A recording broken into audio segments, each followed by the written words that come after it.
Welcome in, Ravens flock. This is Jordan with Ravens Flash Report. Today I'm going to be giving you my preview for the Ravens versus the Cleveland Browns Part 2, this time going on in Baltimore.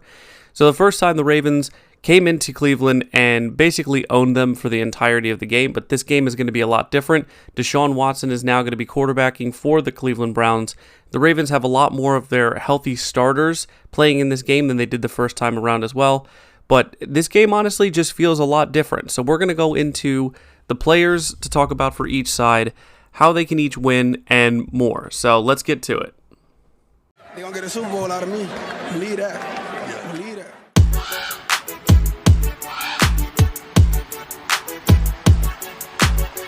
I'm a Raven. It's on. All year. Every year. All right, guys. So let's get talking about these Browns and the Ravens. So Browns coming in 5-3 and tied for second, third, and fourth in the AFC North. So at home they're 4-1, away they're 1-2.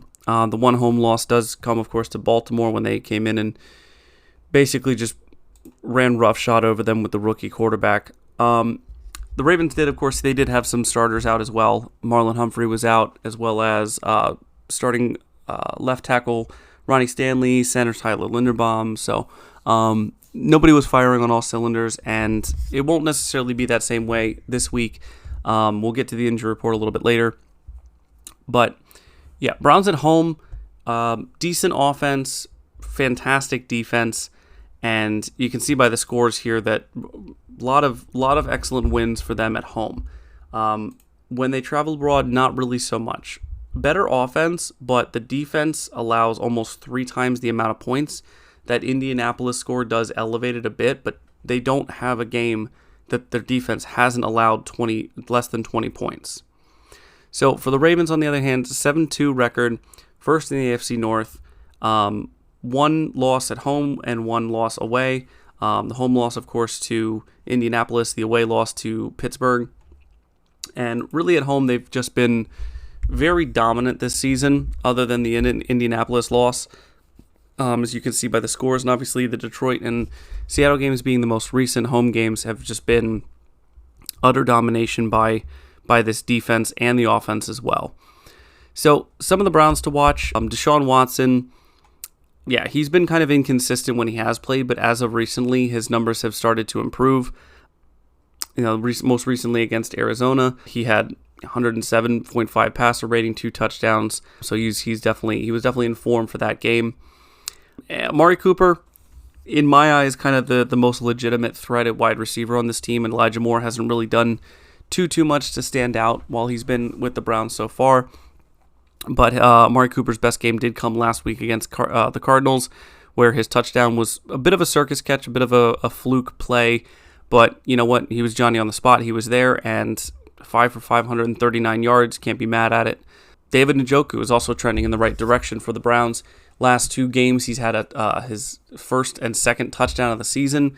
And unfortunately, he is coming into the buzzsaw that is Kyle Hamilton, or the tight end eraser, as I like to call him. So, you know, we'll see how well he is contained against this Ravens defense. On the ground, Jerome Ford, Kareem Hunt, and Pierre Strong make up the Nick Chubb replacement unit, which they've gone out of their way to say that no one can make up for what Nick Chubb brings to the Browns, and I fully agree with that. Nick Chubb is one of the best running backs in the game, if not the best. But, you know, this is a good stable of running backs. They bring a diverse skill set, and it will be interesting to see how they're utilized, and if the run game can get going at all, who has the upper hand in this stable, who works best against the Ravens. Moving over to defense, Myles Garrett continues to be a problem, continues to be someone who defensive coordinators like Mike Macdonald, even if you game plan for them, even if you have all these stunts, you have all these guys that you know, chip and help, Myles Garrett is going to find a way to get in the backfield. He's going to find a way to get a sack or a hit or a hurry, or he's going to at least have to flush Lamar out of the pocket and try to chase him down. So Myles Garrett is definitely someone that is going to have an impact on this game. He did last time, and we just have to find a way to work around that because he's going to get his, right? So Grant Delpit, he's been playing really well for the Browns. And he is, I won't say he's sneaky because obviously Browns fans know that he is, he's legit, but he's someone that I think Lamar is definitely going to have to keep an eye out for. Lamar has gotten lucky on some of his pass attempts that could have been intercepted and weren't. And Grant Delpit will definitely make him pay if he is not careful. Another two Browns players to worry about on the defense, Denzel Ward and Martin Emerson. I don't believe Denzel Ward played last time against the Ravens, but both of these two corners are excellent on the outside. And if the Ravens are going to have any success against them, I think it's going to have to be with some slot work, some over-the-middle stuff, because they play excellent to the boundary. So it is going to have to be a lot of running, I think, a lot of ground and pound to get the pass open. I don't think it's going to be the same type of game plan that we had against Detroit and against Seattle to pass to get the run going. So let's get to talking about these Ravens. We're going to start out with Lamar Jackson, who is having an MVP season. The numbers might not necessarily show it, but if you look at what he's doing, if you're watching the games, if you're seeing not just the efficiency, because everybody keeps saying that he is efficient, and he is, but they're using that to say almost that he's Tom Brady at the end of his career, right, where he's dinking and dunking. He's not doing that. He's leading the NFL in passes down the field. So to say that he's just being efficient and he's taking these short little dump-off routes and whatever else, that's simply not the case. You're not watching the games. So you're looking at the amount of yards and how many pass attempts he's having in the game, and it's not simply, take it from me. I'm someone that looks at the analytics all the time. I look at the numbers all the time. They don't tell you the whole story. You have to watch the film to really get a grasp of what he's doing.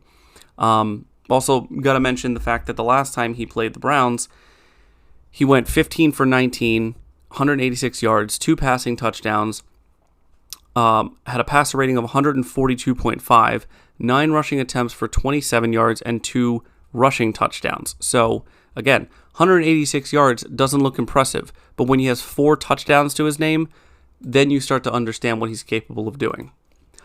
Mark Andrews, another guy who's very capable of destroying the Browns, as he tends to do on his Sundays. And Mark has been just Mark. He's been back to dominant Mark Andrews form, and I think that continues against the Browns this week. I think he breaks his one-game touchdown drought, and I really would like to see him get another double-digit touchdown game against the Browns, just because I love how often he just seemingly destroys the Browns. Gus Edwards and Keaton Mitchell, the Thunder and Lightning combo, at least it was last week. We hope that it is going forward. Gus Edwards, obviously last week, I don't have it up here, but he had 5 rushing attempts for 52 yards, 2 touchdowns from 4 and 3 yards respectively. Keaton Mitchell, lightning in a bottle last week, 9 attempts, 138 yards, broke off a 40-yard touchdown, a 60-yarder that could have been a touchdown, and just phenomenal play from him. Looking for him to take some of Justice Hill's snaps probably. Just another weapon and another guy in the rotation to keep everybody healthy and fresh.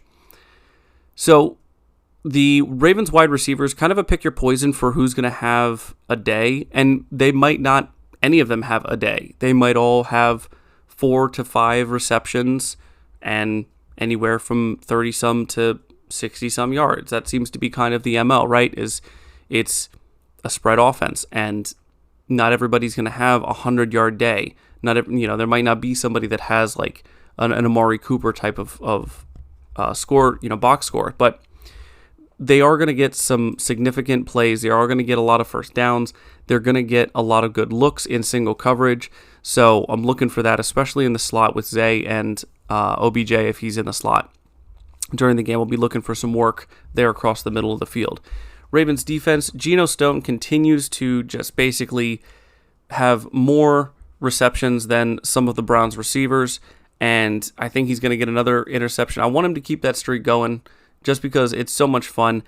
I don't know if it will, because I think Deshaun is basically, if he sees Stone in the area, I think he's just simply going to avoid throwing to that area, which is the smart decision, but I want him to not be smart, which we'll see if he is. But Roquan Smith, He hasn't been down lately. He's been orchestrating the offense. He's been doing a lot of that lead from behind. I want to see another double-digit tackle game from him.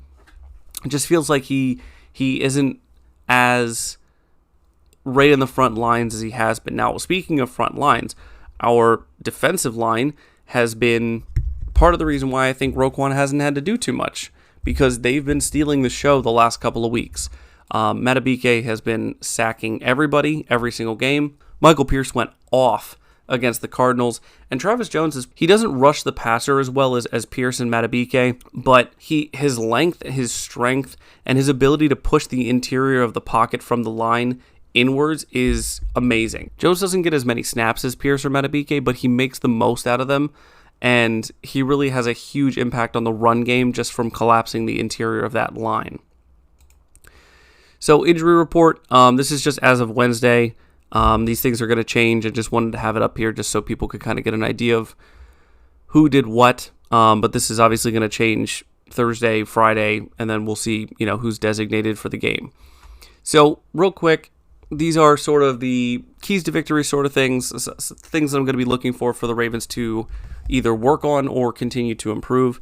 But Lamar with a clean pocket gives us a huge chance to win. The run game obviously working early on, tiring out that defense. The D-line, like I said earlier, getting interior pressure and the fumbles. That's all I'm going to say. I'm not going to talk about the fumbles again. I talk about it every week because it happens every week, and I'm tired of talking about it. So I'm not going to. I'm just going to hope maybe if I start to ignore the fumbles, they won't happen anymore. Maybe I'm giving it attention. All right, Browns, they win if Lamar doesn't have time to throw, right? Or he's rushed to throw, or he's pressured to throw. The run game for the Ravens is somehow stalled or stopped. I don't think this season they have not had a run.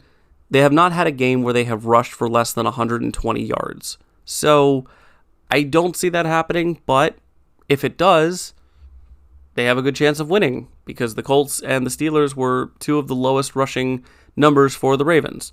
Watson spreading the ball out, again, really making this defense work for it. Again, it does this, if they do spread the ball out, does that stop the Ravens defense? No, I don't think so. But all these things combined could be overwhelming the Baltimore defense. And force turnovers. I mean, again, 9 games and 10 fumbles by Lamar. Obviously, he only lost 6 of them, but losing 6 fumbles, that's a lot. So, and 3 turnovers, or 3 interceptions. So, it is definitely an issue, and ball security is something that the Ravens need to continue to work on. But let me get your guys' score predictions. I know last time when we played the Browns in the preview, I got a lot of Browns fans in there and got a lot of their predictions, so I look forward to more of your ridiculous predictions down below. But go ahead, fill them in. Ravens fans, same for you guys. Like and subscribe if you guys haven't already. My score prediction, just so you guys have it, I think this is going to be a defensive battle as much as I would like to see another huge blowout victory for the Ravens. I think it's going to be a closer AFC North style game, and I do think the Ravens still take it, but I think it's going to be maybe 20-13. That's what I see. So let me get your guys' score predictions, and if you guys have any other comments or analysis or any hot takes that you have for the game, feel free to put them in the comment section below, and I will see you guys after the game. All right, stay safe out there. Bye.